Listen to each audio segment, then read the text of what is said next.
Isang mapagpalang araw sa ating lahat. Bago tayo magsimula, let's quickly recap kung nasaan na tayo. Sa chapter 7, dinala tayo ni John papunta sa throne room ng Diyos. Nakita natin ang throne, ang mga elders, ang living creatures, at narinig natin ang hymn of creation. Ngayon, sa chapter 8, magpapatuloy pa tayo sa parehong throne room pero may bagong susi ng katotohanan ang ihahayag sa atin. Ang worthy one. Ito ang Revelation chapter 5 verses 1 to 14. Sa chapter na ito, makikita natin ang isang sealed scroll sa kamay ng Diyos.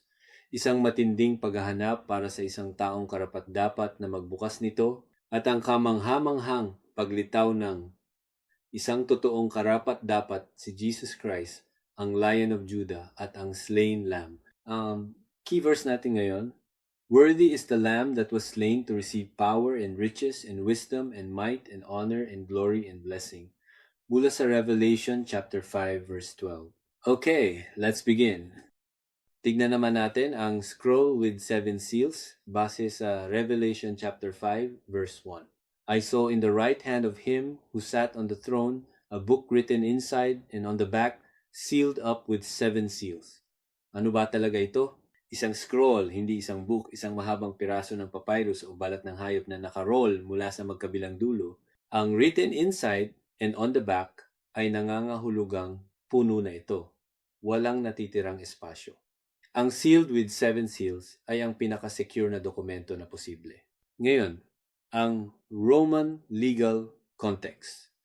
Ang mga Roman wills noon ay sinisilan ng 7 seals. Bawat seal ay binabasag habang isinasakatuparan ang bawat bahagi. Pero hindi ito isang will, ito ay isang deed of ownership. Ang title deed to earth, sabi ni MacArthur, itong scroll ay ang title deed sa mundo. Hindi nito inilalarawan ang inheritance ni Christ. Ipinapakita nito kung paano niya babawiin ito sa pamamagitan ng divine judgments sa Revelation chapter 6 to 19. Ang OT background. Sa Jeremiah chapter 32, bumili si Jeremiah ng isang bukid mula kay Hanamel bilang tanda ng future restoration ng Israel. Isang deed ang isinulat, sinilan at pinasaksihan. Ang scroll na ito ay sumusunod sa parehong legal pattern, ang Ezekiel's parallel. Sa Ezekiel chapter 2 verses 9 to 10, nakita rin ni Ezekiel ang isang scroll na written on the front and back, and there was written on it lamentations, mourning, and woe. Parehong scroll, parehong darating na judgment. Ang scroll of doom and redemption ito ay pareho, kapahamakan para sa mga kaaway ni Christ at redemption para sa mga tao niya. Ipinapakita nito kung paano babawiin ni Christ ang ninakaw ni Satan at ibabalik ang nawalang paradise.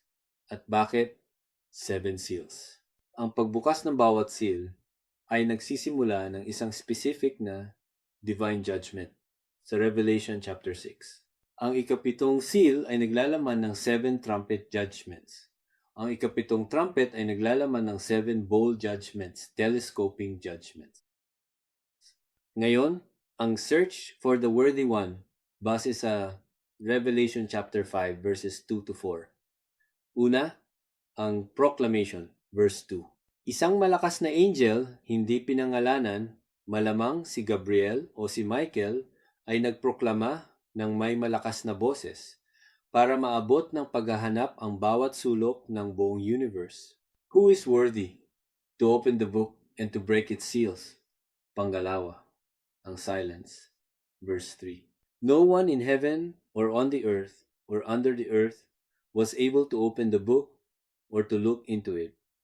Isang paghahanap sa buong universe angels, mga tao, lahat ng patay, walang natagpuang karapat-dapat.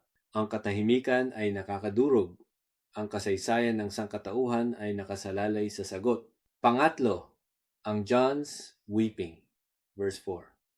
Then I began to weep greatly because no one was found worthy. Ilang detalye dito. Una, ang word na weep sa Greek na klayo ay nangangahulugang malakas. Hindi napipigilang pag-iyak, parehong word na ginamit nung umiyak si Jesus para sa Jerusalem. Base sa Luke chapter 19 verse 41, at ang matinding pag-iyak ni Peter base sa Luke chapter 22 verse 62. Pangalawa, ito lang ang panahon sa buong kasulatan na may nakitang luha sa langit. Pangatlo, umiyak si John dahil hinahangad niyang makita ang kaharian ng Diyos na maitatag mawala ang kasamaan, kasalanan, at kamatayan. Ang pag-iyak niya ay taos-puso pero maaga. Malapit na kumilos ang Diyos. Dumako tayo sa Selection of the Worthy One based sa Revelation chapter 5 verses 5 to 7. Una, 2 titles, 1 person, verse 5. The Lion of the Tribe of Judah based sa Genesis chapter 49 verses 8 to 10. Ang basbas ni Jacob ay nagpropesiya. The scepter shall not depart from Judah. Isang malakas, matapang, mapanganib na pinuno ang manggagaling sa Judah. Ang title na ito ay tumutukoy sa royal authority, sovereign power, at kakayahan ni Christ na humatol. Siya ang hari na nagtagumpay na. The root of David base sa Isaiah chapter 11 verses 1 to 10. Si Christ ay pareho ang root of David dahil nilikha niya ang Davidic line bilang Diyos at ang offspring of David dahil pumasok siya sa linyang iyon bilang tao. Isaiah chapter 11 verse 10. The root of Jesse will stand as a signal for the peoples. Siya ang katuparan ng bawat messianic promise. Ngayon, ang Lamb appears. Verses 6 to 7. Standing, as if slain buhay, bumangon pero may taglay pa ring mga marka ng kamatayan niya. Ang mga peklat ng crucifixion ay makikita pa rin sa glorified na Lamb. Natalo niya ang kamatayan at ngayon ay nakatayong triumphant. 7 horns, ang horns ay kumakatawan sa power at strength. Ang 7 ay kumakatawan sa perfection at completeness. Taglay ng Lamb ang perfect, absolute, at walang hanggang power, omnipotence. 7 eyes kumpleto, perpektong kaalaman, at pag-unawa, omniscience. Ang mga eyes ay kumakatawan sa 7 spirits of God, ang Holy Spirit, sa buong kaganapan na ipinadala sa buong mundo. At he took the scroll, ang culminating act ng buong Revelation chapters 4 to 5. Lumapit siya at kinuha ang scroll mula sa kanang kamay ng Ama. Ang worthy one ay inangkin na ang rightful inheritance niya. Ngayon, ang Song of the Worthy One, based sa Revelation chapter 5 verses 8 to 14. 5 songs itong lumalawak papunta sa buong creation. Song 1, ang 4 na living creatures at 24 na elders. Verses 8 to 10. Theme, the new song redemption. Worthy are you to take the book and to break its seals. For you were slain and purchased for God with your blood men from every tribe and tongue and people and nation. Ilang detalye.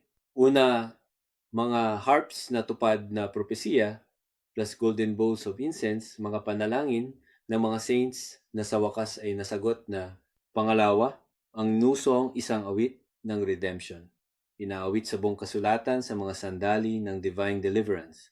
Based sa Psalm 33 verse 3, Psalm 40 verse 3, at Psalm 96 verse 1.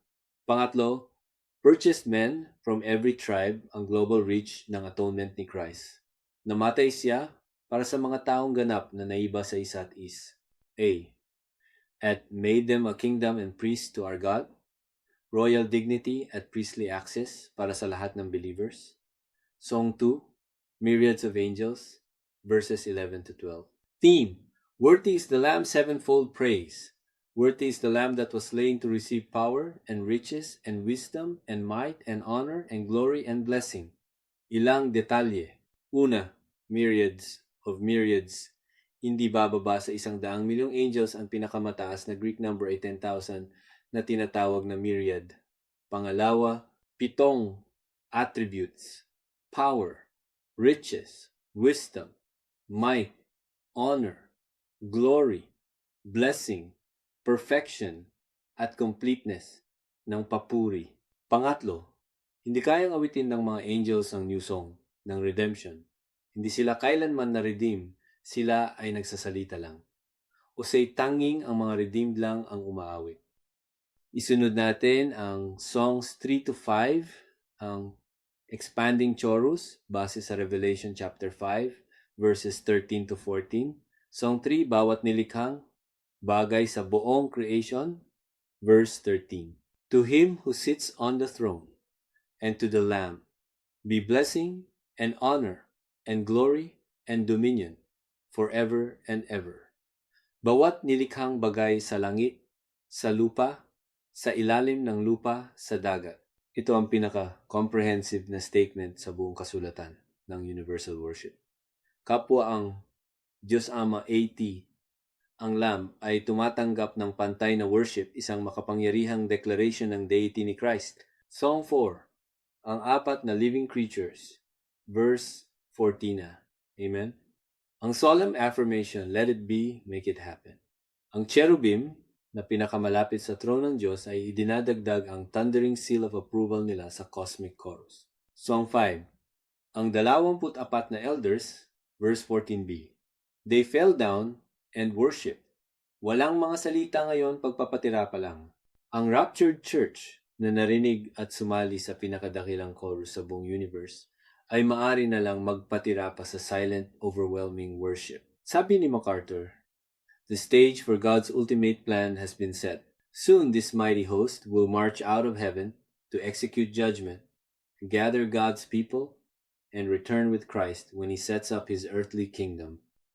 Sa puntong ito, i-review natin ang mga key terms at themes ng buong Revelation chapter 5. Title deed to earth, ang scroll ay hindi isang will, kundi isang deed of ownership. Nagtatala kung paano babawiin ni Christ ang totoong pag-aari niya. Sa pamamagitan ng judgment sa Revelation chapter 6 to 19, Lion at Lamb, si Christ ay announced bilang isang lion royal power. Judgment pero seen bilang isang lamb sacrificial death. Ang parehong isa na nagtagumpay ay ang parehong isa na pinatay. 7 horns, horns ay power, 7 ay perfection.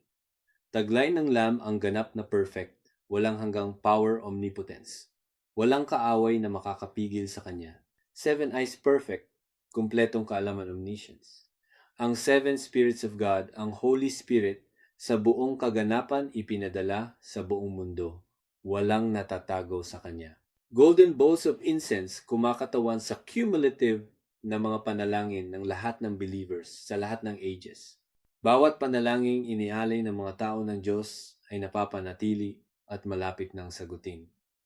The New Song, isang awit ng redemption, inaawit sa buong kasulatan sa mga sandali ng divine deliverance. Tanging ang mga redeemed lang ang kayang umawit nito.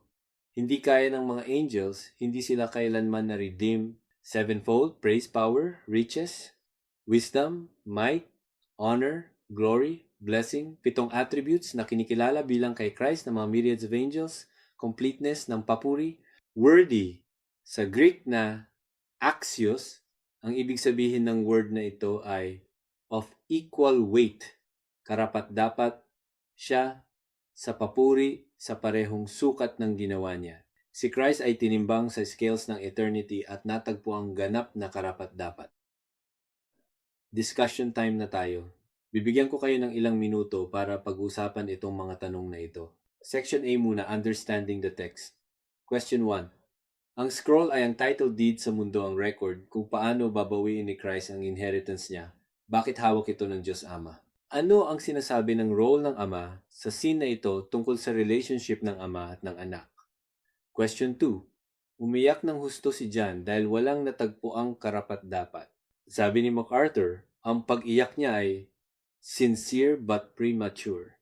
Ano ang inihahayag ng luha ni John tungkol sa pag-unawa niya sa stakes at paano ito pinatigil ng announcement ng elder? Question 3. Si Christ ay iniproklama bilang the lion, pero lumitaw bilang a lamb. Ano ang theological significance ng contrast na ito? Ano ang inihahayag nito tungkol sa nature ng tagumpay ni Christ at ang daan niya papunta sa worthiness? Question 4. Sabi ni MacArthur, tanging ang 24 na elders, ang church, ang kayang umawit ng new song, hindi ang mga angels. Bakit? Ano ang itinuturo nito tungkol sa unique na posisyon ng mga redeemed sa gitna ng lahat ng nilikha ng Diyos. Ngayon, Section B, Digging Deeper. Question 5. Ang golden bowls of incense ay the prayers of the saints. Bawat panalangin na inyalay ng mga believers ay napapanatili at malapit ng sagutin. Ano ang itinuturo nito tungkol sa relationship ng Diyos sa mga panalangin ng kanyang mga tao at ang importansya ng persevering prayer? Question 6.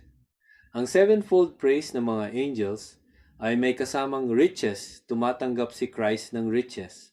Paano tumatanggap si Christ bilang Diyos ng riches? Sabi ni MacArthur, ito ay tumutukoy sa spiritual wealth ng mga redeemed niyang tao. Paano nagbabago ang pag-unawa mo sa church kapag naiintindihan mo na sila ang mga riches niya? Ngayon, papasok na tayo sa pinaka-personal na bahagi. Question 5. Base sa Revelation chapter 5, verses 4 to 5. Umiyak si John sa langit dahil walang natagpuang worthy one. Pagkatapos narinig niya, "The Lion of Judah has overcome." May area ba sa buhay mo ngayon kung saan pakiramdam mo ay katulad ka ni John umiiyak dahil parang walang pag-asa ang sitwasyon? Ano ang sinasabi ng reality ng worthiness ni Christ sa sitwasyong iyon? Ang isa na karapat-dapat sa lahat ng bagay ay nagtagumpay na. Paano nito binabago ang mga luha mo? Question 6.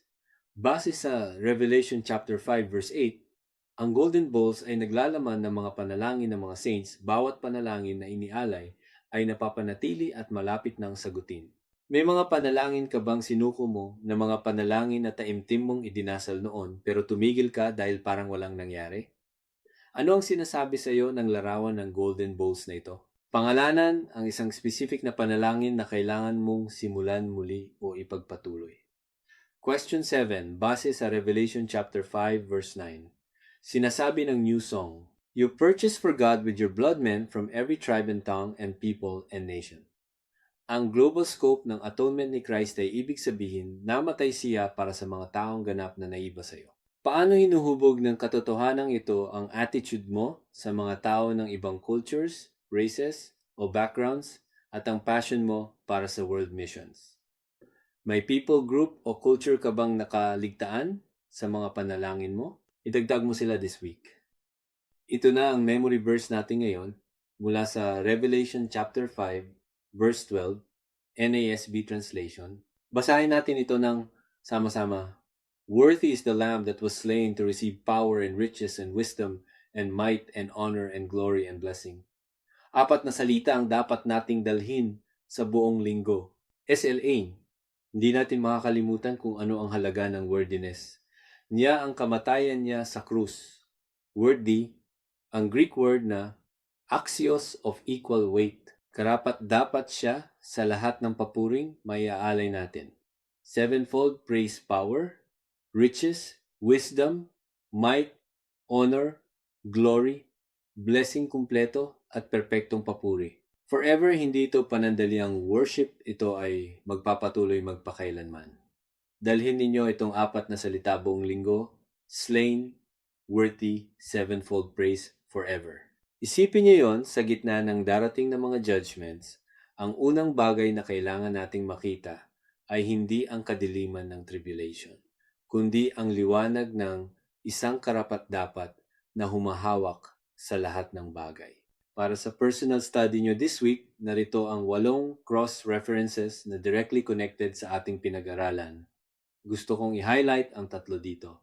Una, Genesis chapter 49 verses 8 to 10, ang propesiya ni Jacob, "The scepter shall not depart from Judah," ang Old Testament source ng the Lion of Judah. Pangalawa, Jeremiah chapter 32, ang pagbili ni Jeremiah ng isang bukid. Ito ang Old Testament model para sa legal deed pattern ng 7-sealed scroll na ating pinag-aralan. Pangatlo, Philippians chapter 2 verses 9 to 11, bawat tuhod ay yuyuko sa pangalan ni Jesus. Ang Old Testament promise na ito ay natutupad na sa cosmic song ng Revelation chapter 5 verse 13. Iba pa sa listahan, Isaiah chapter 11 verses 1 to 10 tungkol sa root of Jesse. Ezekiel chapter 2 verses 9 to 10 tungkol sa scroll. Psalm chapter 141 verse 2 tungkol sa incense bilang prayer. Hebrews chapter 12 verses 22 to 24 tungkol sa Heavenly Mount Zion at 1 Peter chapter 1 verses 18 to 20 tungkol sa precious blood ni Christ. Ngayon, ang prayer for the week. Purihin natin ang worthy lamb this week, hindi para sa mga bagay na ibinibigay niya sa atin, kundi dahil sa kung sino siya talaga. Idalangin natin ang sevenfold attributes, power, riches, wisdom, might, honor, glory, blessing. At kung may mga panalangin sa golden bowl mo na napabayaan mo, simulan mo muli. Para sa susunod na session, chapter 9, pag-aaralan na natin ang Tribulation Seal Judgments base sa Revelation chapter 6, verses 1 to 17. Maraming salamat sa inyong lahat. Hanggang sa susunod na Bible Study Session.